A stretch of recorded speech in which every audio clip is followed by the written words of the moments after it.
Welcome back दोस्तों, आप लोग के अपने YouTube चैनल पे। फाइनली हम आज एक ऐसा सम करने जा रहे हैं जिसे करने पे अंदर से सच में फीलिंग आया कि यस, हम सीए में एंटर की पढ़ाई कर रहे हैं। मैं डरा नहीं रहा, मैं आपको हकीकत से मतलब रूबरू करवा रहा हूँ। एक ये क्वेश्चन और इसके बाद वाला जो आखिरी क्वेश्चन है I think so final account का, ये दो क्वेश्चन थोड़े अच्छे हैं, इसके एडजस्टमेंट काफी अच्छे, काफी मतलब घुमाने वाले हैं, लेकिन अगर ध्यान देंगे तो बहुत ही इजी है, मतलब कॉन्सेप्चुअल क्वेश्चन है। तो चलो फिर स्टार्ट करते हैं बिना टाइम वेस्ट किए।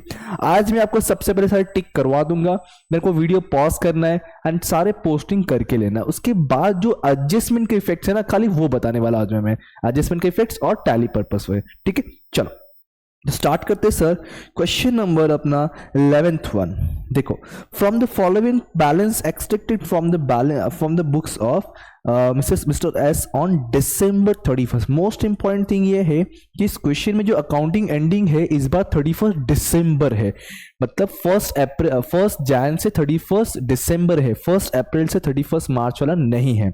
Okay, prepare trading and profit and loss account for the year ended 30 for the year ended on the date and also balance sheet on the same date। मतलब वही बोल रहा है वो, 31 दिसंबर की बात कर रहा है वो। क्वेश्चन में कुछ डेबिट बैलेंसेस है, कुछ क्रेडिट बैलेंसेस है। As we know sir, debit balance का चीजें हमारे डेबिट में ही जाएंगे, क्रेडिट है क्रेडिट में जाएंगे। सो चलो टिक कर लेते हैं फटाफट। Salaries PD, debtors assets, stock TD, machinery assets, furniture assets, bad debts are PD that is profit loss debit, purchase are trading debit, printing stationery sir profit and loss debit. अब तो ये बताने नहीं जरूरत नहीं पड़नी चाहिए, इतने सारे हम सम्स कर चुके। पोस्टेज टेलीग्राम अगेन पीडी, ये भी PD, cash in hand asset से, बैंक बैलेंस भी एसेट से, लेकिन insurance sir profit and loss debit में है, बिल्स रिसीवेबल भी एसेट्स में है, जनरल एक्सपेंसेस जो है सर हमारे लिए प्रॉफिट एंड लॉस डेबिट में चले जाएगा। ओके, अब आते हैं क्रेडिट बैलेंसेस में। तो सबसे पहले सेल्स से, सेल्स सबका टीसी ट्रेडिंग क्रेडिट, हमने लोन लिया है कुमार से जो सर एक तरह का लायबिलिटी कहलाएगा। प्रोविजन फॉर बैड डेट्स, इसको जो है आप या तो PC that is profit loss credit में दिखा सकते हो या फिर प्रॉफिट लॉस डेबिट में बैड डेट्स के पूरे कॉन्सेप्ट में शो कर सकते हो, दोनों भी चलेगा। तो फिलहाल मैं पीडी दिखा देता हूँ, डेबिट में कॉन्सेप्ट के साथ में एडलेस करवा दूंगा। अगर मान लो नेगेटिव रहेगा तो क्रेडिट में दिखाना बेटर रहेगा। बिल्स पेबल लायबिलिटी रहेगा। आउटस्टैंडिंग सैलरीज दिया है, जो आउटस्टैंडिंग सैलरीज आपको यहां दिया हुआ है देखो ट्रायल में दिया है, सो एक ही इफेक्ट होगा जो आपका लाइबिलिटीज में आएगा, कैपिटल लाइबिलिटी में, क्रेडिटर्स लाइबिलिटी में। सो यस, हमने सारे पोस्टिंग के लिए टिक कर लिया है। अब चलते एडजस्टमेंट। अच्छा, एडजस्टमेंट से पहले कुछ चीजें और भी बचा हुआ है। ड्राइंग सर जो लाइबिलिटी में माइनस होगा कहां से, कैपिटल से। इंटरेस्ट ऑन लोन सर ये डेबिट में है तो पीडी में जाएगा, मतलब हमने जो लोन लिया था उस पर कुछ इंटरेस्ट भर रहे हैं। ओके, ध्यान देना। अब इस पे एडजस्टमेंट आई डोंट नो कि दिया है कि नहीं दिया है, बट अगर नहीं दिया होगा ना तो भी सोचना पड़ेगा आपको कि हमने लोन जो है 60,000 का लिया है with 8%, that is there is some hidden adjustment. यहाँ पे देखो लोन आपको 60,000 का दिया और डेट वगैरह परसेंटेज वगैरह दिया, दैट इज सर ये एक हिडन एडजस्टमेंट हो सकता है। ठीक है, तो देखेंगे हम लोग क्या है, क्योंकि 60,000 पे 8% 6 मंथ का निकालें कितना इंटरेस्ट बनता है।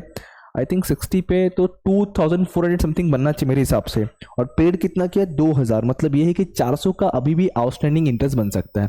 ओके ठीक है, वेजेस आपको दिया है जो टीडी में जाएगा, नो डाउट ये आपका टीडी में जाएगा, ये आपका पीडी में जाएगा। चलो सो आप लोग क्या करना, नहीं पहले एडजस्टमेंट रीड कर लेते, टिक कर लेते ना, ताकि आप लोग लाइन स्पेस छोड़ सको एडजस्टमेंट सॉल्व करने के लिए। क्लोजिंग स्टॉक को तो डायरेक्ट रिकॉर्ड कर देना यार, जो लोवेस्ट है एज पर कंजर्वेटिज्म कॉन्सेप्ट, सबसे लोवेस्ट 40,000 रिकॉर्ड होगा ट्रेडिंग क्रेडिट में, बैलेंस शीट एसेट में 50 का रिकॉर्ड कहीं भी नहीं होगा, इतना तब कर ही सकते हो। अब फर्नीचर के ऊपर दिख रहा है कि फर्नीचर का कोई वैल्यू, कोई फर्नीचर था हमारे पास जनवरी 1 में, ओ हो जनवरी 1 21, मतलब अकाउंटिंग ईयर के स्टार्टिंग में 12,000 वैल्यू था, वो 30 जून को मतलब आफ्टर 6 मंथ उसका वैल्यू, उसको जो है उन लोगों ने 5,800 में डिस्पोज कर दिया, मतलब निकाल दिया, सेल कर दिया बोल सकते हो, एक्सचेंज कर दिया बोल सकते हो। मतलब 12,000 का असेट जो है 5,800 में निकाला है। ठीक है, लेकिन ध्यान ये रखना है कि सेम डेट पे नहीं बता रही है, जो दिया है डेटा आपको वो स्टार्टिंग डेट का दिया है, और डिस्पोज जो 6 महीने बाद कर रहा है, मतलब पहले आपको इसको 6 महीने के बाद का वैल्यू पता करना पड़ेगा। सर वो कैसे पता चलेगा, क्या इंडेक्सेशन करना, अरे नहीं, इसके ऊपर पहले डेप्रिसिएशन माइनस करोगे 6 महीने का, फिर आपको एक्चुअल वैल्यू मिलेगा कब का, 30 जून का, फिर कंपेयर करोगे इसके साथ में, इस वैल्यू के साथ में कि प्रॉफिट हुआ है कि लॉस हुआ है, मतलब डोंट वरी, बताऊंगा वैसे, मतलब इतना समझ रहा है कि फर्नीचर के ऊपर अच्छा खासा एडजस्टमेंट है। और आगे जाके एक नया हमने फर्नीचर लिया, एक्सचेंज में लिया है। ओके, बट इस बार एक्सचेंज में तुमको डिस्पोजल वैल्यू दिया है, लास्ट क्वेश्चन में डिस्पोजल वैल्यू दिया नहीं था, तो हमने इन्हीं के बीच में प्रॉफिट लॉस पता किया था। ठीक है, डोंट वरी, बताऊंगा मैं। So yes sir, damn sure furniture के ऊपर 2-3 एडजस्टमेंट लग रहे हैं मुझे, और ऊपर से 4,600 हमने गलती से परचेस में दिखा दिया है। ऐसा क्वेश्चन हमने किया हुआ है, थोड़ा बहुत किया हुआ है, तो परचेस में गलती हुई है, फर्नीचर में 2-3 एडजस्टमेंट है। सो एक काम करना, सबसे पहले ऊपर जाओ और परचेस को टिक कर लो, क्योंकि परचेस में गलती उसको सुधारना पड़ेगा, उसको सुधारने के लिए स्पेस छोड़ना होगा अपने को। और फर्नीचर के ऊपर एक काम को डबल टिक कर लो, मतलब आप लोग ना 4-5-6 लाइन छोड़ ही देना, आराम से 5-6 लाइन छोड़ देना, क्योंकि जो लग रहा है काफी एडजस्टमेंट लग रहा है इसके ऊपर। ओके, फिर बोला है आगे जाके सेल्स में भी गलती हुई है। सेल्स में हमने 36,000 का हायर परचेस सेल दिखा दिया है। अब हायर परचेस सेल्स पता है आपको, हायर परचेस सेल्स क्या होता है ना, इंस्टॉलमेंट सेल जो होता है। हमने सेल तो क्या, पूरा पैसा मिला नहीं है, तो जब तक पूरा रिसीव नहीं होगा तब तक मैं पूरा सेल बोल ही नहीं सकता। सो बोल रहा है 36,000 सेल्स में इंक्लूड है। First of all tick to the sales, sales sales sales sales कहाँ पे है, ये रहा, सेल्स को हमने टिक कर दिया। फिर उसके बाद क्या बोल रहा है, वो सेल्स में इंक्लूड है, तो सेल्स को हमने टिक कर दिया। अब हायर परचेस सेल किया है आफ्टर एडिंग 25%, मतलब 25% प्रॉफिट की बात कर रहा है, और 30% बीच, देखो 30% मिला नहीं है। जब मैंने सेल्स बोल दिया मतलब डेटस में बढ़ गया रहेगा, लेकिन 30% मिला ही नहीं है, तो डेटस ज्यादा दिख रहा होगा ना, कम करना पड़ेगा, क्योंकि डेटस दिख रहा होगा 100% मिलेगा, लेकिन उसमें 30% तो मिला ही नहीं बोल रहा है वो, तो डेटस में भी एडजस्टमेंट हो सकता है। डेटस, डोंट वरी, जब मैं इसको पूरा सॉल्व कराऊंगा ना तो आपको क्लियर कर दूंगा, बट फिलहाल मैं खाली स्पेस कितना कहाँ छोड़ना उसको एक्सप्लेन कर रहा हूं मैं। सर डेटस पे भी एडजस्टमेंट समझेगा, कैसे समझा सर, यहाँ लिखा है ना, have not for due date, भाई ड्यू डेट तक 30% मिला नहीं है, और जिससे पैसा मिलने वाला हो तो उसको क्या बोलते हैं, डेटस बोलते हैं। अब उससे 30% मिला नहीं है, मतलब डेटस पे भी इंपैक्ट होने वाला है, तो चलो डेटस को भी टिक कर लिया जाए। डेटस को भी टिक कर लिया जाए, किधर छे डेटस, ये रहा डेटस। ठीक है, चलो आगे बढ़ते हैं। फिर बोला है डेटस, अरे वापस से डेटस को एडजस्टमेंट है 7,500। अच्छा, वो डेटस क्रेडिटस में इंक्लूड वाला, तुझसे इतना मिलने वाला है, तुझे इतना देने वाला हो, वो वाला एडजस्टमेंट है। तो इससे इतना मिलने वाला है, तुझे उतना देने वाला हो, डेटस क्रेडिटस वाला। तो डेटस और क्रेडिटस दोनों को टिक करना है। ओके, डेटस पे अगेन एडजस्टमेंट है, और क्रेडिटस पे एक एडजस्टमेंट आ गया, डन। फिर उसने बोला है insurance premium had been paid for the year ended December 31st 21। ठीक है ना, तो गड़बड़ी नहीं है कहीं पे, क्योंकि बोल क्या रहा है कि इंश्योरेंस हमने December 31st 21 तक पे कर दिया, ईयरली पे किया बराबर से। अच्छा, कहीं पे कुछ और डेट वगैरह दिया कि इंश्योरेंस वगैरह नहीं दिया है, इसका मतलब यह है कि इंश्योरेंस आपने बरोबर पे किया हुआ है, ना एक्स्ट्रा ना कम। सो इसमें ना प्रीपेड है ना आउटस्टैंडिंग है। अगर यहां लिखा होता ना कि पे किया टिल 31 मार्च तक, ऐसा कुछ होता 31 मार्च ईयरली पे किया है, तो हम ऐसा एज्यूम करते हैं कि भाई दिसंबर खत्म और अकाउंटिंग मार्च तक पे किया और 3 महीने का एक्स्ट्रा पे किया, प्रीपेड एज्यूम करते हैं। या फिर अकाउंटिंग इसमें कुछ और हो तो भाई देखते, बट इसमें क्लियरली मालूम है कि अकाउंटिंग खत्म दिसंबर को हो रहा है और पेमेंट भी दिसंबर तक ही किया है, तो नो प्रीपेड नो आउटस्टैंडिंग ना ऑडिट, तो फिलहाल इसका इंपैक्ट तो कुछ नहीं होना चाहिए मेरे हिसाब से। आगे बढ़ते हैं। फिक्स एसेट जैसे कि मशीन और फर्नीचर पे डेप्रिशिएट, तो ऊपर जाके मशीन और फर्नीचर को टिक करना पड़ेगा, मशीनरी और फर्नीचर को टिक करना पड़ेगा सर। ये रहा फर्नीचर पे, ओ होगा ना, फर्नीचर पे अच्छा खासा एडजस्टमेंट है, और मशीन पे टिक, मतलब फर्नीचर पे एडजस्टमेंट है, भर भर के दिया हुआ है, और डेटस पे भी। फिर बोला है डेप्रिशिएट के बाद 5% आरडीडी बोला है, तो 5% आरडीडी, तो डेटस पे टिक करना पड़ेगा। 3 चीजें ना, debtors, bad debts, RDD, debtors, bad debts, RDD. ये रहा डेटस, फिर बैड डेट्स, और ये आरडीडी। ठीक है, सो हमने ऑलमोस्ट सारी चीजें टिक कर लिए। एक बार हमने एडजस्टमेंट गो थ्रू कर लिया, जब मैं इसको एक्सप्लेन करूंगा, कुछ वर्किंग नोट करवाऊंगा, वहां पे इन डेप्थ हम लोग उसको समझेंगे, लिखेंगे, करेंगे। सो स्टिल तब तक सबसे पहला आपका काम ये है कि वीडियो को पॉज करोगे एंड जो टिक किए हुए उसके अकॉर्डिंग आप पोस्टिंग करके लोगे फटाफट। पहले पोस्टिंग करके लोगे, मैं पोस्टिंग में टाइम वेस्ट नहीं करने वाला, फटाफट पोस्टिंग करके लोगे। वीडियो पॉज करो, पोस्टिंग करो, ये वाला पार्ट, फिर ये वाला पार्ट, फटाफट वीडियो पोस्टिंग करो। ओके, अगर आपने पोस्टिंग कर लिया होगा तो आगे बढ़ते। देखो मैंने भी कुछ पोस्टिंग यहाँ से पहले से करके रखा हुआ है ताकि अपना टाइम बहुत बच जाए, क्योंकि इस बार मुझे आज जो है बताना है एडजस्टमेंट में मेन फोकस करना है यहाँ पे। तो ये ट्रेडिंग अकाउंट है अपना, ये प्रॉफिट एंड लॉस अकाउंट है। जितना जितना पोस्टिंग की चीजें मैंने ऑलमोस्ट सारे पोस्टिंग यहाँ करके रखे हुए हैं, सिर्फ एडजस्टमेंट करना अपना बाकी है, तो कम टाइम में भी आपका पूरा सम कवर हो जाएगा। सो इसलिए मैं कहूंगा प्लीज प्लीज प्लीज इस सम को करना जरूर, बिना किए मत जाना, क्योंकि भरोसा नहीं इंस्टीट्यूट का, क्या अगर मूड खराब हो इंस्टीट्यूट का तो इसमें से एक आध एडजस्टमेंट उठा के पूछ देंगे उधर, ठीक है, तो ध्यान रखना। ओके चलो स्टार्ट करते हैं। क्लोजिंग स्टॉक बताने की जरूरत नहीं पड़नी चाहिए, डायरेक्टली मैं आता हूं इस वाले एडजस्टमेंट को सॉल्व करने के लिए, बी वाला। प्लीज ध्यान से सुनना समझना, यही से इंपॉर्टेंट चालू होता है आपका। और इस वीडियो को फास्ट में मत देखो, आराम से स्लो देखो, मिनिमम नॉर्मल जो भाई स्पीड है उस पर देखो, ठीक है। सुनो, ओल्ड फर्नीचर 12,000 का बुक वैल्यू है, बोर्ड के दिया हुआ है 12,000 का वैल्यू है, जिसको डिस्पोज करने वाले मतलब निकालने वाले, तो इतना क्लियरली समझ रहा है कि सर फर्नीचर 12,000 से कम हो रहा है, क्योंकि बैलेंस शीट में तो बुक वैल्यू ही लिखते हैं ना, तो सर यस 12,000 से सबसे पहले फर्नीचर कम करो। लाइन से चलो, स्टेप बाय स्टेप चलो। तो मैं चलूंगा अपने आंसर में और फर्नीचर 12,000 से डिस्पोज कर रहा हूं बोल के कर दूंगा माइनस माइनस माइनस कितना 12,000। क्या बोल के दिखा देंगे हम लोग से, इसको सोल्ड बोलो या डिस्पोज्ड बोलो,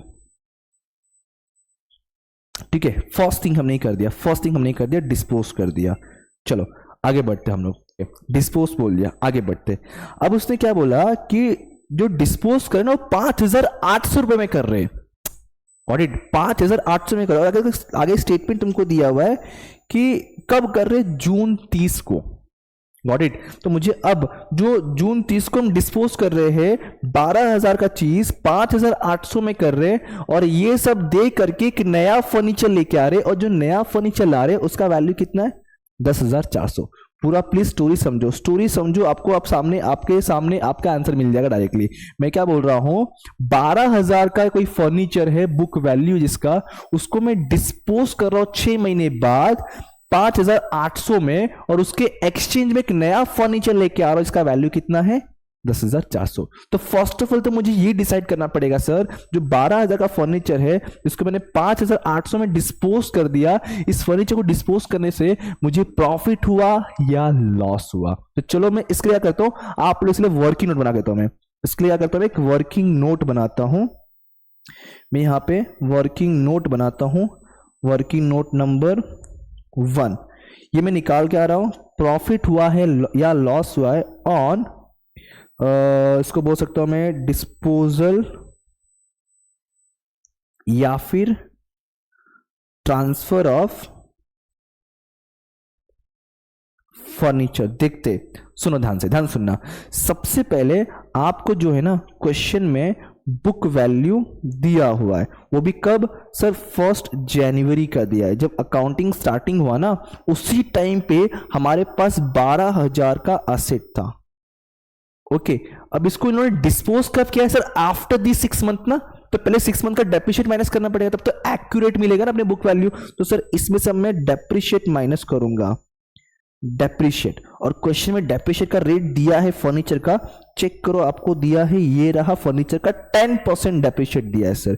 तो यहां पे मैं 10% डेप्रिशिएट माइनस करूंगा, वो भी 6 मंथ के लिए। तो 6 मंथ के लिए क्यों, अरे जनवरी चालू है, डिस्पोज हो रहा है कब, देखो जून में, याद दिया आपको, ये देखो डिस्पोज जून 30 को हो रहा है, तो 30 तारीख को क्या वैल्यू होगा पता करना पड़ेगा, इसलिए 6 मंथ का डेप्रिसिएशन। तो 12,000 का होता है 12 महीने के लिए 1200, उसका हाफ आएगा सर 6 मंथ के लिए 600 रुपए, मतलब 600 रुपए एक डेप्रिसिएशन माइनस हुआ, तो मुझे मालूम पड़ा 11,400 वैल्यू है।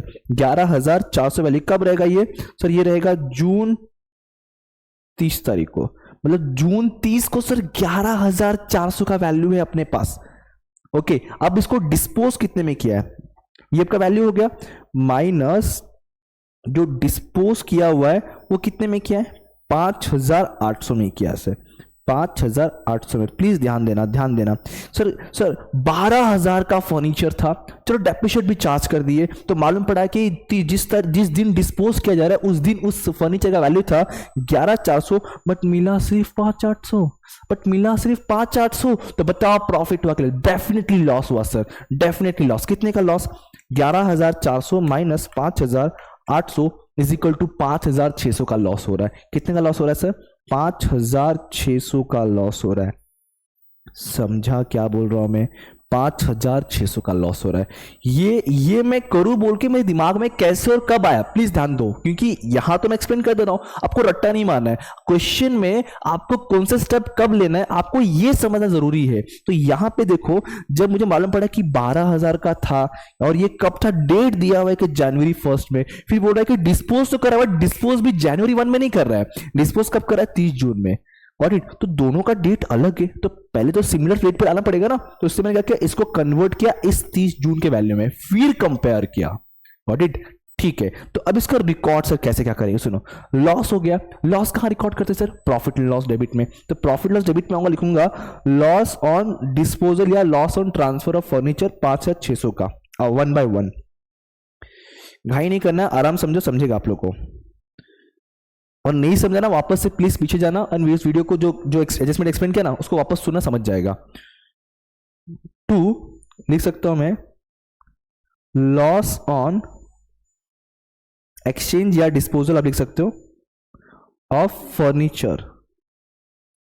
यहां मैं प्रेजेंट कर देता हूं वर्किंग नोट नंबर 1 बोल के। कितना हुआ था, 5,000 समथिंग, यस 5,600 हुआ था। ठीक है, ठीक है, क्लियर इतना, पहले इतना क्लियर है बॉस। हमने ये वाला रिकॉर्ड कर लिया। अब मैं आपसे पूछता हूं, इसमें से एक चीज और जाएगा, बताओ क्या सर, वो है डेप्रिसिएशन, है कि नहीं। डेप्रिसिएशन हुआ ना, इसी साल का डेप्रिसिएशन है ना, वो इसी अकाउंटिंग ईयर का है ना, तो 600 रुपए डेप्रिसिएशन जाएगा कहां पे, प्रॉफिट लॉस में। बट मैं फिलहाल अब इसको लिख नहीं रहा हूं, क्यों, क्योंकि फर्नीचर पर और भी डेप्रिसिएशन आने वाले हैं। सर आपको कैसे मालूम पड़ा, अरे देखो ना तुम्हारे पास क्वेश्चन में फर्नीचर वैल्यू चेक करो, फर्नीचर वैल्यू चेक करो सर, 85,000 है, आपने 12 बेचा है, फिर वापस से खरीदा है, तो बहुत कुछ बाकी है। सो इसलिए मैं सारे डेप्रिसिएशन एक ही साथ लूंगा, वेट करना। चलो थोड़ा सा और आगे बढ़ते, थोड़ा सा और आगे बढ़ते, ठीक है। क्वेश्चन पे आओ। सर ये काम हो गया, ये काम हो गया। अब अपने नया फर्नीचर खरीदा 10,400 का, नया फर्नीचर बाय किया है, तो चलो उसको ऐड कर दो, क्योंकि एक्सचेंज का मतलब बाय किया ना, हमारे पास वापस आया, तो फर्नीचर बढ़ना चाहिए। तो चलो सर ये ऐड कर देता हूं मैं, न्यू वाला कितने का है, 10,800 का आ गया। मतलब अब मेरे पास एक्चुअली फर्नीचर कितना रहा होना चाहिए क्लोजिंग में, 85,000 माइनस 12,000 प्लस 10,800, तो ये 83,800 का होना चाहिए फर्नीचर। कितने का, 83,800 का। बट सर ईयरली डेप्रिसिएट भी चार्ज करना पड़ेगा। सो अब इसमें से लेस डेप्रिसिएशन जो रेट कितना दिया आपको, रेट कितना है फर्नीचर पे, 10% है, ठीक है। तो नीचे से दिया है, कितना दिया है, 10%। अब काफी हमारे ना होशियार स्मार्ट बच्चे रहेंगे, सीधे उठाए कैलकुलेटर, उठाएंगे भी नहीं कैलकुलेटर, बोलेंगे sir 8380 is our depreciation amount. But थोड़ा दिमाग लगाओ, तुमने एज अ ग्रेजुएट स्टूडेंट सोच लिया, एज अ सीएमए स्टूडेंट जैसा सोचो, दिमाग लगाओ सीएमए स्टूडेंट जैसा, कि सर क्या सच में इस पे 10% चार्ज करेंगे, नहीं। क्यों मालूम है, क्योंकि इसमें से ये जो 10,800 हमने बाय किया है, ये हमने कब बाय किया है, 30 जून को बाय किया हुआ है। कुछ दिमाग की बत्ती चली, दिमाग की बत्ती चली। ये जो बाय किया सर 30 जून को बाय किया हुआ है, और जो बचा हुआ अमाउंट है ना, वो तो ओपनिंग का वैल्यू है। सो ओपनिंग के वैल्यू पे सर 100% 12 महीने का आता है, लेकिन जब 10,800 खरीदा हमने, जब खरीदा उस दिन से डेप्रिसिएट चार्ज होगा इसके ऊपर। नहीं समझा, सुनो। तो इसके लिए मैं करता हूं आप लोगों के लिए वर्किंग नोट। यहां पे मैं निकालता हूं सेकेंड वर्किंग नोट आप लोगों के लिए। यही स्टेप बाय स्टेप आपको समझना जरूरी है, वरना कंफ्यूजन होता है। तो मैं यहां निकाल रहा हूं working note number 2, depreciation on furniture. तो मुझे तो मालूम है कि sir as per our calculation अब तक टोटल फर्नीचर मालूम पड़ा है 83,800। क्या मालूम पड़ा है, 83,800। बट सर इसको मैं 2 पार्ट में डिवाइड करूंगा, एक तो ओपनिंग वाला, ठीक है, और एक सर अभी जो एडिशनल हमने बाय किया, जो एडिशनल बाय किया वो कितने है, क्या आई थिंक सो 10,000 और समथिंग, क्या था जरा ठीक करना। तो जो बाय किया, एक्सचेंज क्या बोल दो, 10,200 का। तो जो ओपनिंग कहो या बैलेंस अमाउंट कितना हो गया sir, 83,800 minus 10,200, 73,600। Yes sir, no, यही है ना, एक बार चेक कर लो। 10,400, सॉरी 10,400, 10,400। तो ये भी रॉन्ग हुआ है फिर अपना, हाँ ये अपने रॉन्ग लिख दिया यहाँ पे। ये जो है फर्नीचर सर, ये अपना 800 नहीं 10,400 है, तो इसको करेक्शन कर लेते पहले, डोंट वरी, ठीक है, छोटा सा अपना सिली मिस्टेक है, कैलकुलेशन 10,400, तो ये बचा कितना सर 85,000 माइनस 12,000 प्लस 10,400, 83,400 है ये, ओके सॉरी, आ जाओ इधर, आ जाओ इधर।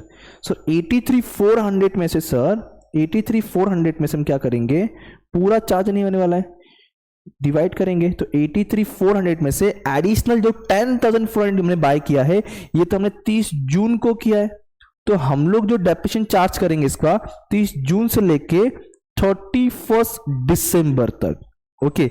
लेकिन जो ओपनिंग वाला होगा ना सर, ये तो 1 जैन से लेके पूरा 31 दिसंबर तक जाएगा, 12 महीने के लिए ना।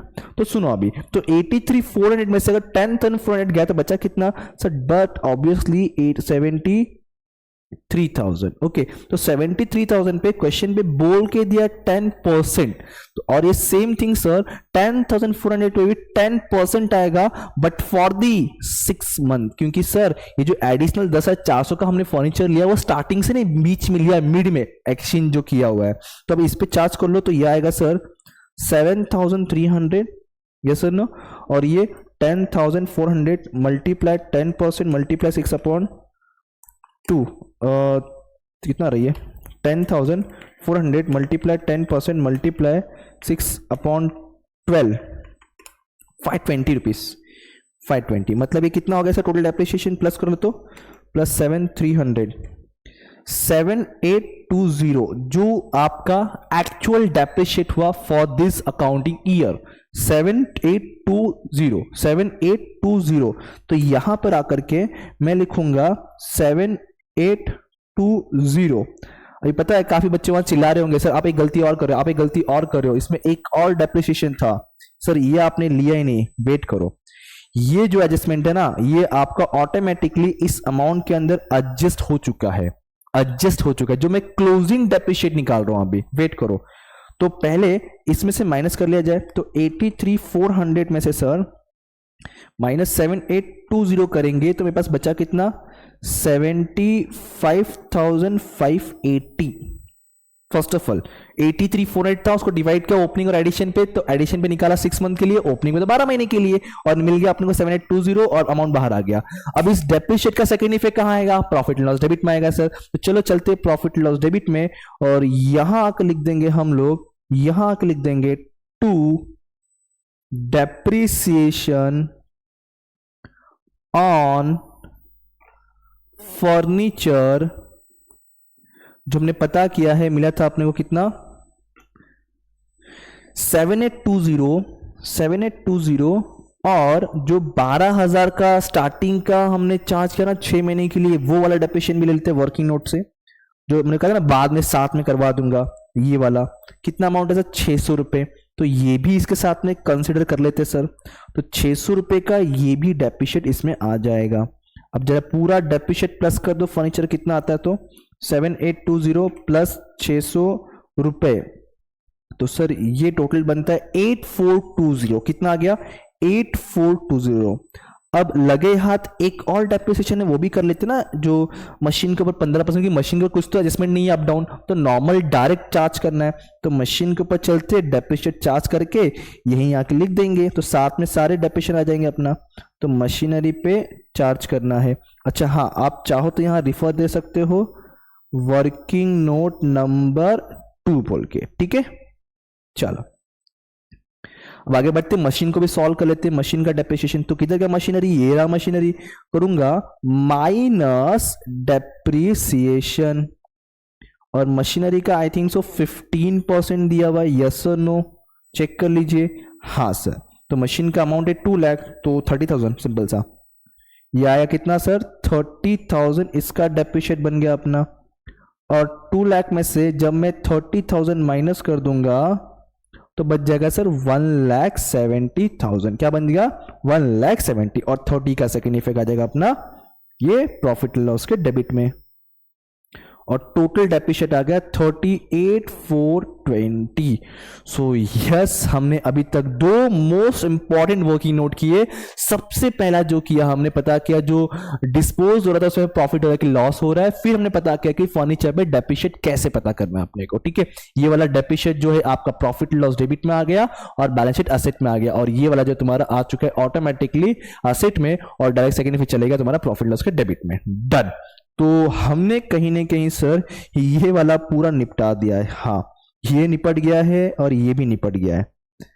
ठीक है, और इनसे तो फिलहाल कुछ करना नहीं है अपने को। तो सर ए वाला पार्ट बी वाला पार्ट अपना कवर हो गया। नहीं नहीं नहीं नहीं नहीं नहीं नहीं, वेट वेट वेट वेट, देखो बी में देखो अभी पढ़ा नहीं हमने। और net invoice of 4,600 was pass through the purchase D book. गलती से परचेस करना 4,600 इंक्लूड है, उसको एक्सक्लूड करना पड़ेगा, हटाना पड़ेगा। तो चलेंगे परचेस के पास, उसमें से 4,600 हम करेंगे माइनस। चलेंगे परचेस के पास और बोलेंगे ए परचेस परचेस, तेरे अंदर ना गलती से 4,600 इंक्लूड है फर्नीचर परचेस का, चल हो माइनस उसमें से। तो माइनस फर्नीचर गॉट इट। तो परचेस का निकाल दो वैल्यू 150 माइनस 4,600, तो बाहर आ गया 1,45,400। ठीक है, इसका सेकेंड इफेक्ट कोई करना चाह रहा तो क्या करने का, क्रेडिटर से माइनस करना पड़ेगा, फिर अलग से दिखाना पड़ेगा क्रेडिटर्स ऑफ फर्नीचर बोल के 4,600। तो मैं नहीं कर रहा, सीधे ही पे दिखा दिया। सेकेंड इफ चाहो तो कर सकते हो, पहले फर्नीचर पहले क्रेडिटर से माइनस करना पड़ेगा, फिर से अलग से लायबिलिटी दिखाना पड़ेगा। ठीक है, चलो। सो ये गलती जो हुई, एक ही गलती जगह थी ना, तो हमने गलती सुधार ली, और कुछ नहीं कर रहा हूं मैं, सीधे सीधे। चलो, इसका भी काम पूरी तरह से हो गया। अब बात करो सी में। देखो बी और सी ही सबसे ज्यादा कंफ्यूजन है, इसलिए मैं बहुत टाइम इसी पे लगा रहा हूं आपके लिए। चलो सी का सुनो। अभी सबसे पहले क्या बोला, सेल्स में 36,000 हायर परचेस का इंक्लूड है। भाई हटाओ उसको वहां से, पहले जाओ सेल्स में गलती हुई है, सेल्स को सुधारो। फर्स्ट स्टेप सेल्स में इंक्लूड है, चलो सेल्स से हटा दो। चलते हम सेल्स के पास, हम चलेंगे सेल्स के पास, और यहां से फर्स्ट थिंग तो माइनस कर देंगे सर। मैं इधर हायर परचेस लिख रहा हूं, बाकी जगह पे एचपी लिखूंगा, प्लीज आप लोग फुल फॉर्म लिखना। Hire purchase sales sir, total 36,000 का, उसको पहले माइनस करो सर, हटाओ यहां से जो गलती है। पहले जो स्टेप समझ रहे पहले गलती से 1,000 के लो। तो यहां मालूम पड़ा इंक्लूड है, हमने माइनस करे, तो बचा कितना ये 2 लाख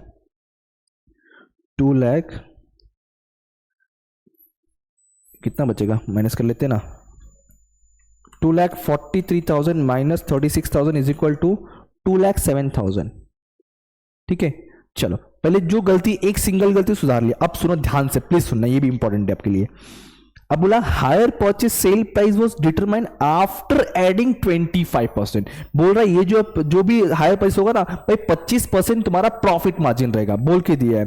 जो सेल प्राइस है 25% ऐड होगा, एक्स्ट्रा ऐड होगा। मतलब कॉस्ट क्या रहा होगा, अगर 25% प्रॉफिट है तो कॉस्ट क्या रहा होगा, सो डेफिनेटली 75%। क्या रहा होगा, 75%। तो सेल्स में से हमने हटा दिया ना, बट भाई हमने भेजा तो है हायर परचेस में, उसको प्रेजेंट तो करना पड़ेगा। आपने सेल्स नहीं किया, आई एग्री, पूरी तरह से सेल नहीं हुआ है, तो सेल से हटा दिया आपने, बट ये कहीं ना कहीं एज ए हायर परचेस में हमने गुड्स सेंड तो किया है, गुड सेंट और हायर परचेस तो हुआ है, तो उसको प्रेजेंट करना पड़ेगा। सो इसलिए अब मैं यहां दिखाऊंगा कि by goods sent on HP hire purchase. अब ये जो है कॉस्ट वैल्यू पे दिखा रहा होता है, कौन सी वैल्यू पे, कॉस्ट वैल्यू पे। तो कैसे पता करूंगा सर, मुझे मालूम है कि टोटल 36,000 है और जिसमें प्रॉफिट मार्जिन 25% होता है। अब 25% अगर प्रॉफिट मार्जिन हटा दिया तो कॉस्ट कितना परसेंट रहा, बट ऑब्वियसली सर 75%। कितना रहेगा, 75%। समझा क्या बोल रहा हूं मैं, देखो यहां लिखता हूं मैं, 100 आपका सेल वैल्यू है माइनस 25% आपका प्रॉफिट वैल्यू है। आप लोग भी ना प्लीज अपने नोट में इसी तरीके से लिख के रखो, मैं सारे वर्क नोट भी ना इधर ही कैलकुलेशन करा चलूंगा, आप भी लिखते चलो यहाँ पे। इससे क्या होगा ना, जब पढ़ोगे तो आपको लिए इजी होगा समझने के लिए, भाई सामने सामने सारी चीज दिखता रहेगा आपके। ओके, सो ये इज इक्वल टू 75% मिल गया अपने को कॉस्ट वैल्यू। ये सारी समझने के लिए और ना याद रखने के तरीके, और कुछ नहीं। तो निकालो जरा, 36,000 मल्टीप्लाई 75%, 27,000 आ रहा है। ये मुझे मिल रहा है 27,000। बड़ा ही घोलमाल है, सुनना ध्यान से। चलो ये एक स्टेप हो गया, ये एक स्टेप हो गया पहले तो कि 36,000 था, 25% प्रॉफिट इंक्लूड है तो 70% में रिकॉर्ड कर दिया। अब पूरी बात सुना क्या लिखा है। अब क्या बोला है कि 30% है ना, 30% वो भाई अभी तक मिला ही नहीं है, अभी तक मिला ही नहीं है, और जब तक मिलता नहीं है तब तक तो सेल्स बोल नहीं सकता मैं। तो पहले डेटा से हटाओ, डेटा से हटाओ 30%, क्योंकि तुमको तो 30% मिला ही नहीं है ना भाई। तो पहले 30% जाके डेटा से हटा दो, क्योंकि बोल के दिया है अब तक नहीं मिला है। सर डेटा से क्यों हटा रहे हो? अरे अरे जिससे पैसा मिलने वाला होता है उसको क्या बोलते हैं? डेटर्स, और सेल्स से लिंक है ना ये। तो सर जिससे पैसा मिलने वाला है डेटर्स, ये पूरा अमाउंट दिख रहा होगा डेटर्स में। अब उसमें 30% नहीं मिला है बोल रहे वो, तो भाई 30% पहले जाके हटाओ वहां से। तो चलेंगे हम डेटर के पास और वहां से 30%, और डेटर्स की बात कर रहा हूं, डेटर्स मतलब सेल होने के बाद डेटर्स बोलूंगा ना मैं, तो सेल वैल्यू से 30% हम माइनस करेंगे। चलो आ तो बता सुनो बताता मैं, डोंट वरी, यहाँ पे आओ, यहाँ पे आओ। पहले चलेंगे डेटर्स के पास, और इसमें से मैं करूंगा माइनस हायर परचेस सेल। कितना कितना? सर टोटल सेल वैल्यू का 30% नहीं मिला है, और टोटल हायर परचेस सेल कितना है सर? यहीं पे लिखते ना आपको समझाने के लिए, 36,000 टोटल ये जो है सर हायर परचेस सेल है, ठीक है। इसमें से अपने को इसका जो है 30% माइनस करना है अपने को। इसे क्या करना है? 30%। तो इसका 30% जो मिला नहीं है कितना आ जाएगा? 36,000 का 30% 10,800, 10,800। प्लीज स्टूडेंट लिसन केयरफुली, बहुत कंफ्यूजन हो सकता है, मैं स्टेप बाय स्टेप समझा रहा हूँ बहुत ही आराम से। सबसे पहले मैंने क्या किया, जो सेल्स में गलती था सेल्स में सुधार दिया। अब जैसे मैंने सेल्स से माइनस किया तो मुझे समझा, अरे मैंने सेल्स तो ठीक है सेल्स से हटा दिया, लेकिन मैंने गुड्स तो भेजा हायर परचेस पर, दिखना तो चाहिए, दिखा दिया ऑन कॉस्ट प्राइस पे। फिर मैंने बोला कि अरे 30% मिला नहीं है ना, तो 30% डेटा से हटाओ, तो मैं डेटा से भी हटा दिया। लेकिन उसके बाद सुनो, डेटा से हटा दिया, लेकिन उसके बाद सर 30% यहां से हटा दिया, लेकिन 30% कहीं तो दिखना चाहिए ना। लॉजिक समझ रहे? 30% तो हटा दिया, बट 30% अगर नहीं लिखता हूं तो टैली कैसे होगा तुम्हारा बैलेंस शीट? तुमको मतलब तुमको एज अ स्टॉक दिखाना पड़ेगा, क्योंकि पैसा मिला नहीं है ना। हम क्या बोलते हैं भाई, लॉस हो रहा है तो रिकॉर्ड करो, प्रॉफिट तब रिकॉर्ड करो जब मिल जाए। अब तक मिला नहीं है, पैसा मिला नहीं है, बट कहीं तो दिखाना पड़ेगा। तो यस, मैं यहां दिखाऊंगा ये। इसको मैं बोल सकता हूं स्टॉक इन ट्रेड, इसको बोल सकता हूं स्टॉक इन ट्रेड या HP stock, that is hire purchase stock. यहां दिखा सकता हूं। कैलकुलेशन कैसा आएगा, मैं इसको नीचे लिखता हूं, यहां नहीं, थोड़ा स्पेस लेके लिखता हूं प्रॉपरली, क्योंकि वहां पे डेटस का पूरा कैलकुलेशन होने वाला है। एचपी स्टॉक दिखाता हूं यहां पे मैं, ठीक है। कितना sir? Total total total sir जो हमारा सेल्स था एचपी का वो 36,000 था। इसमें से 70% की बात अलग है, हम बात करें अभी 30% की, क्योंकि एसेट में ना कि 30% से पैसा नहीं मिला, 30% से पैसा नहीं मिला, तो 30% का बैलेंस है, एज ए स्टॉक है, तो मैं 30% की बात कर रहा हूं। तो सर ये 30%, लेकिन यहां पे एक वर्ड और लिखा है स्टॉक। स्टॉक मतलब sir which is recorded cost value, यहां पे देखना है आपने को। क्यों सर? अरे प्रॉफिट तब होगा ना जब मिल जाएगा पैसा, तो प्रॉफिट को हटा करके sir sir sir sir profit 25% था, 25% हटा तो कॉस्ट कितना? 75%। हमने ऊपर वर्किंग नोट में तुमको दिखाया गया था, मैंने कैलकुलेशन दिखाया था। सर 36,000 का 30% पैसा नहीं मिला, तो ऐसा स्टॉक बन गया वो। और उस 30% जो है सर, अगर मैं 36 पे कैलकुलेट कर लूंगा डायरेक्ट 30%, तो सेल वैल्यू निकल जाएगा, जबकि सेल हुआ ही नहीं, मारूंगा नहीं सेल बोल के जब तक पैसा नहीं आएगा। तो सर इसलिए कॉस्ट पे रिकॉर्ड कर दो 30% के बाद 75% निकाला एक्चुअल कॉस्ट में कन्वर्ट करने के लिए। तो इसका वैल्यू निकालो जरा, क्या रहा है? 36 और मल्टीप्लाई 30% मल्टीप्लाई 75%, 8,100 आ रहा है, 8,100। थोड़ा सा कॉम्प्लिकेटेड है बट समझना इंपॉर्टेंट है। इस वीडियो को 2 बार देख लो, 2 बार देख लो, समझ जाएगा पक्का है। 2 बार देख के लिखो चीजों को, ओके। कहां तक पहुंचे देखते थोड़ा सा। सर 36,000 का तुमने गलती सेल्स में इंक्लूड किया था, सेल से हटा दिया। अब जैसे ही सेल से हटा मुझे मालूम पड़ा कि सर बट मैंने भेजा तो है गुड्स सर, उसको प्रेजेंट करना पड़ेगा। तो उसको प्रेजेंट करने के लिए मैंने वहीं पे ट्रेडिंग के क्रेडिट में goods sent on hire purchase दिखाया, लेकिन मैंने गुड्स भेजा है, प्रॉफिट अब तक प्रॉपर पूरा जनरेट नहीं हुआ बोल के मैंने क्या किया, उसको कॉस्ट में कन्वर्ट कर दिया सर, ठीक है। कॉस्ट में कन्वर्ट कर दिया। कॉस्ट में कैसे कन्वर्ट किया, 25% प्रॉफिट बोल के दिया, एडिंग है, तो कॉस्टिंग कितना हो गया 70%, उसमें हटा दिया। अब मुझे मालूम पड़ा कि सर 30% तो बिल्कुल नहीं मिलना पैसा, और जब तक पैसा नहीं मिलता तब तक मैं उसको प्रॉफिट नहीं मान सकता, इसलिए डेटर में गया और 30% हटा दिया। देखो ये वाला जो बता रहा हूं मैं, डेटर में गया 30% पूरे सेल का, तो पूरे हायर परचेस सेल्स का मैंने हटा दिया।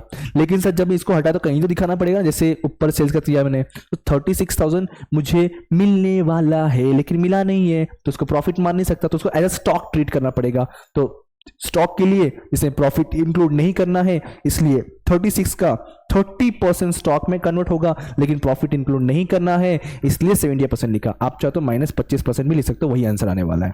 ठीक है, चलो सो आगे बढ़ते। तो हमने अब इसका पूरा काम खत्म कर लिया, लेकिन वेट, यहां पे एक चीज और दिया है, प्रॉफिट या लॉस हुआ है तुम्हारे हायर परचेस में, उसको रिकॉर्ड करो।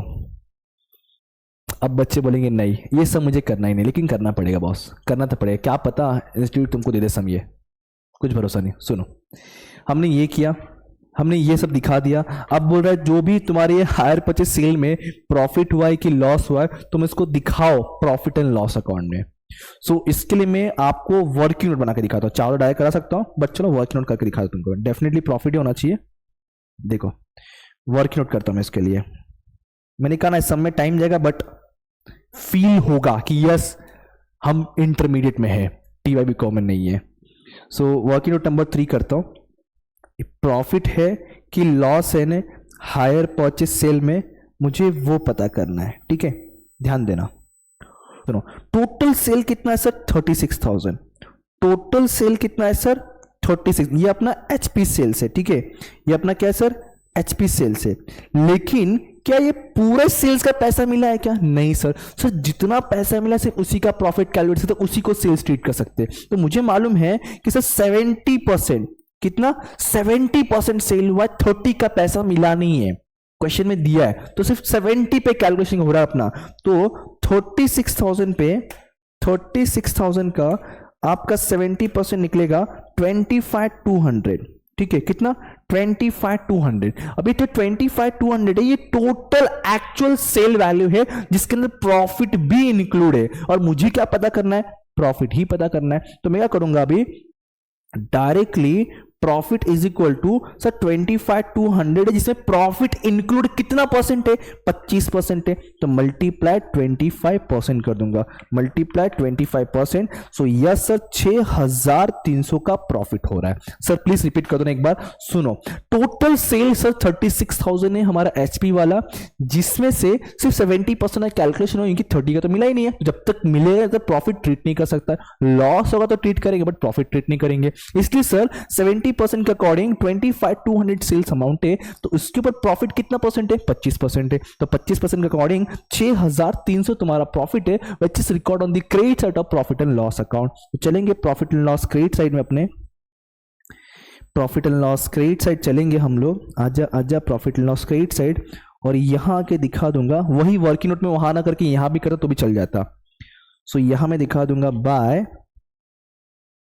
Profit on sale of profit on sale of HP sales दिखाता हूं,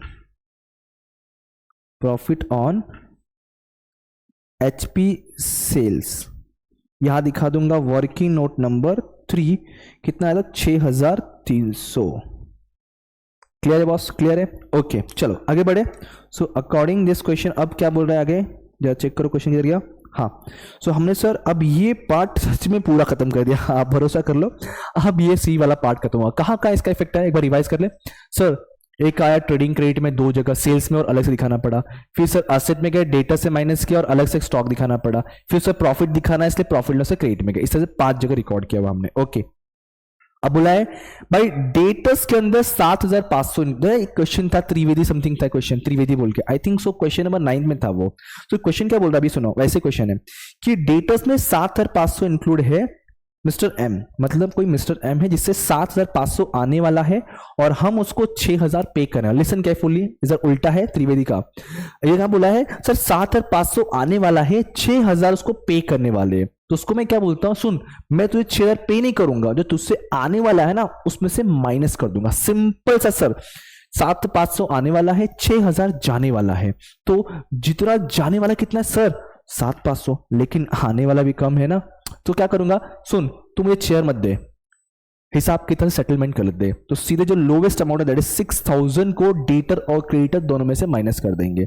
सो आएंगे अपने अपने बैलेंस शीट में, यहां करके माइनस डेटर में लिखेंगे क्रेडिटर्स और क्रेडिटर्स में डेटर्स। कितना लोवेस्ट कौन सा है सर? 6,000। 6,000 को यहां से भी माइनस और क्रेडिटर के पास आके माइनस, डेटर हमने एडजस्ट किया बोल के 6,000 यहां से भी माइनस। सो 90,000 में से 6 गया तो बचा सर 84,000। और इसको भी कर लेता क्योंकि इसके ऊपर आरडीडी भी बोला है ना, आरडीडी, तो वो भी करना बाकी है। इसको थोड़ा सा एडजस्ट कर लिया स्पेस। इस क्वेश्चन में आरडीडी भी दिया है ना, ठीक है। तो पहले इसको सॉल्व करो, कितना आ रहा है ये सर? 1,26,000 है, माइनस 10,800, फिर माइनस 6,000। सो ये आ रहा है 1,09,200 और इसके ऊपर आरडीडी आई थिंक सो 5% है। ये देखो सबसे लास्ट में दिया है 5% है, ठीक है। सो ये कौन सा आरडीडी देगा, न्यू की ओल्ड? सर डेफिनेटली न्यू रहेगा। तो न्यू आरडीडी 5%, तो मल्टीप्लाई 5% आ गया 5460 और माइनस करने पे बच जाएगा 1,03,740। इस आरडी का सेकेंड इफेक्ट सर हमने फॉर्मेट बना करके बैडेट्स का 5460 बोल के यहां पे आएगा न्यू आरडी में 5460। इस क्वेश्चन में कोई न्यू बैडेट्स नहीं है, इसको सॉल्व कर ले जाए। 9,460 में से 8,000 गया तो बचा 1,460। डन। सो फाइनली सर हमने ये वाला एडजस्टमेंट भी कर लिया है और डेटस वाला भी कर लिया। अब सब खत्म, अब सिर्फ क्लोजिंग करना है। यस करेक्टली, अब सिर्फ क्लोजिंग करना है। काफी अच्छा टाइम चलेगा, अप्रोक्सीमेट इसका 40 to 50 मिनट जा चुका है, बट कोई नहीं। देखो इसमें ना सबसे इंपॉर्टेंट, सबसे मेजर एडजस्टमेंट मैं जो कहूंगा ना, बी और सी वाला था, और इसी में हमने बहुत टाइम लिया, बट मैंने ट्राई किया, पूरी कोशिश की आपको हर चीज समझाने के लिए। बस आप एक लाइक करके मुझे बता दो कि सर समझा है कि नहीं समझा है। ओके चलो फिर इसको क्लोज करते, टैली करते फटाफट अभी। और अगर नहीं समझा तो कोई दिक्कत नहीं, एक बार प्लीज फिर से देख लिए, समझ जाएगा आपको। एंड लग रहा है देख करके कि ग्रॉस प्रॉफिट ही है, ज्यादा अमाउंट क्रेडिट में लग रहा है, तो पहले प्लस कर लो क्रेडिट वाला। 2,07,000 प्लस 27,000 प्लस 40,000 और 2,74,000 आ रहा है मुझे। क्रेडिट टोटल जो है ना वो मिल रहा है 2,74,000। इसमें से डेबिट कैसे माइनस कर लो, माइनस 30,000 माइनस 1,45,400 माइनस 3,000। जीपी जो आ रहा है मुझे 95,600। लेट्स चेक, देखते हैं 95,600 ये क्या मिल गया मुझे सर? To gross profit. ये क्या मिल गया अपने को? To gross profit carried down. अब करेंगे ताथैया था, दैट इज अ डेबिट का ट्रांसफर टू क्रेडिट साइड 95,600 यहां पे।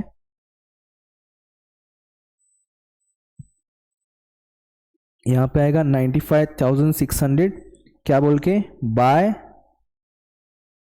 Gross profit brought down. और जहां तक मुझे देख के लग रहा है इस बार भी नेट प्रॉफिट ही है, ज्यादा अमाउंट क्रेडिट में ही है, ठीक है।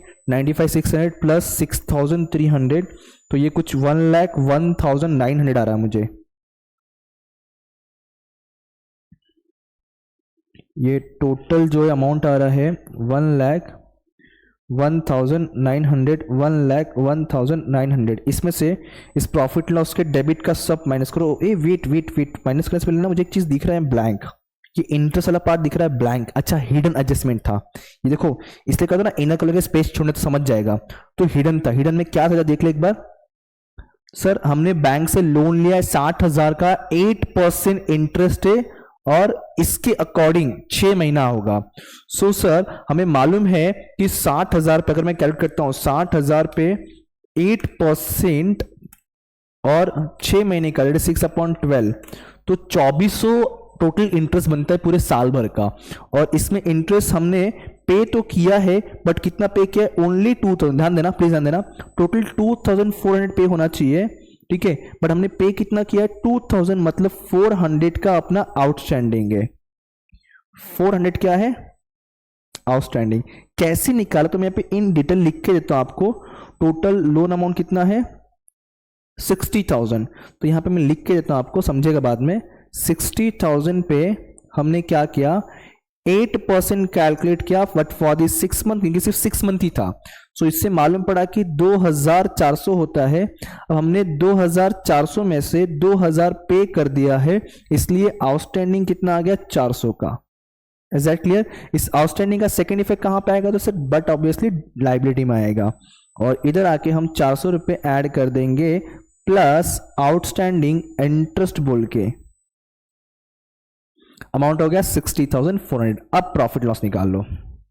सो 1,01,900 माइनस, ये डेबिट के सारे माइनस करते चलो फटाफट, चलो, minus 18,000 minus 1460 minus 538,500 minus 4,500 minus 9,200 minus 2,400 minus 4,800 minus 5,600, फिर माइनस 38,420, तो मुझे जो मिल रहा है 9,020 रुपीज प्रॉफिट आ रहा है।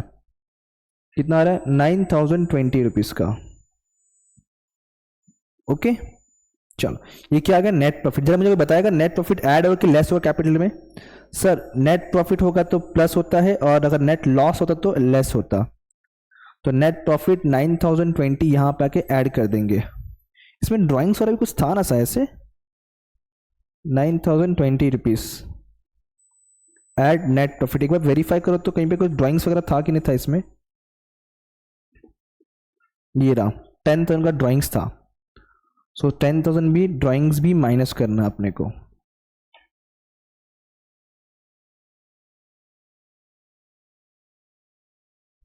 और ये फाइनल अमाउंट निकाल दो, तो 3,30,000 माइनस 10,000 प्लस 9,020, ये आ रहा है 3,29,020 रुपीज। 3 लाख इतनी मेहनत किए हैं, देखते टैली होता है कि नहीं होता है, कहाँ गड़बड़ी हुई है अपने कि नहीं हुई है। प्लस 60,400 प्लस 14,000 प्लस 84,000, ये आ रहा है 4,87,420 मुझे लाइबिलिटी मिल रहा है। अभी दिल धक धक करना जोरों से चालू हो चुका है, क्योंकि इतना बड़ा सम हमने सॉल्व किया है। अगर टैली नहीं हो तो भाई बहुत बहुत ही निराशाजन हालत रहेगा। 4,87,420 आ गया। अब चेक करो एसेट साइड में, एंड सारे अमाउंट ऑटो कॉलम तो है ना, हाँ है, चलो देखते। 1,03,740 plus 1,70,000 plus 75,580 plus 55,000 plus 72,500 plus 2,500 plus 8,100, उसके बाद हो गया कितना ये 4 लाख, ओ हो गया टैली हो गया देखो 4,87,420 हो गया, मैच हो गया। चलो ठीक है, मतलब टैली हो गया अपना फाइनली 4,87,420। अप्रोक्सीमेट 1 आवर गया, लेकिन यार अच्छे से हमने किया है, बहुत ही आराम से, भगाया नहीं मैंने, बहुत ही स्लोली समझा आज मैंने, ठीक है। सो फटाफट आप लोग अभी काम है यार, आंखों से कॉपी करना, हाथों से पेस्ट करना, लेकिन हाँ मैं सजेस्ट करूंगा कि जैसे मैंने बताया है वैसे ही करो, काफी सारे चीजें क्लियर होते चलेगा। और जितने मैंने वर्किंग किए ना सब लिख लो अपने नोटबुक में, भले आप एग्जाम में लिखोगे मत लिखो, आपको आता रहेगा कोई मत लिखना, लेकिन अभी के लिए आप सारी चीजें जरूर लिख लेना, ताकि बाद में एग्जाम के टाइम में ढूंढते ना बैठो कहां से अमाउंट आया कैसे आया, ठीक है। सो ऑलमोस्ट हमने क्वेश्चन नंबर 10 तक ना, 10 की 11, यस 11 तक पहुंच गए। अब शायद से फाइनल अकाउंट का एक ही क्वेश्चन बचा हुआ है, वो भी खत्म कर लेंगे हम नेक्स्ट लेक्चर में, और फाइनल अकाउंट खत्म करके फिर हम चलेंगे एनपीओ या फिर सिंगल एंट्री पे।